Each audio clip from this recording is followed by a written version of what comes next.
98व्या अखिल भारतीय मराठी साहित्य संमेलनाच्या स्वागताध्यक्षपदी शरद पवार असणार आहेत। राजधानी दिल्लीमध्ये 21, 22 आणि 23 फेब्रुवारीला साहित्य संमेलन संपन्न होत आहे।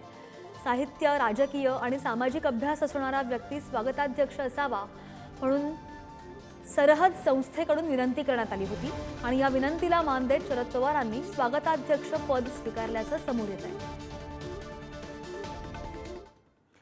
आणि 98वा अखिल भारतीय साहित्य संमेलन दिल्लीमध्ये होत आहे। संमेलनाच्या स्वागताध्यक्षपदी राष्ट्रवादीचे अध्यक्ष शरद पवार यांची निवड करण्यात आली आहे।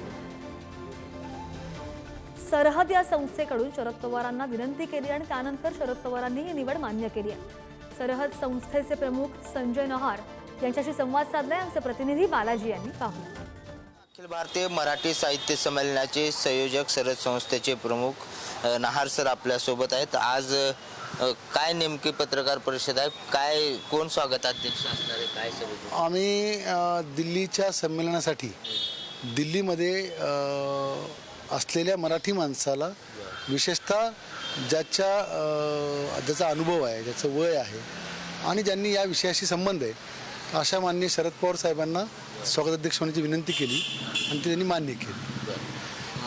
काय नेमकं त्यांची भूमिका असणार आहे सगळ्या साहित्य संमेलनात? कारण पहिलं राजधानीत होणारं साहित्य संमेलन आहे, तुम्ही संयोजकात तयारी झाली असेल, मग कसा फायदा शरद पवारांचा ह्या सगळ्यावरती होणार आहे? नाही, आम्ही फायद्यासाठी किंवा तोट्यासाठी न करता चळवळ वाढण्यासाठी ऑलरेडी प्रत्यक्षात शरद पवारचं यशवंतराव चव्हाण साहित्य प्रतिष्ठान असेल किंवा वेगवेगळ्या माध्यमातून सगळी माणसं काम करतात।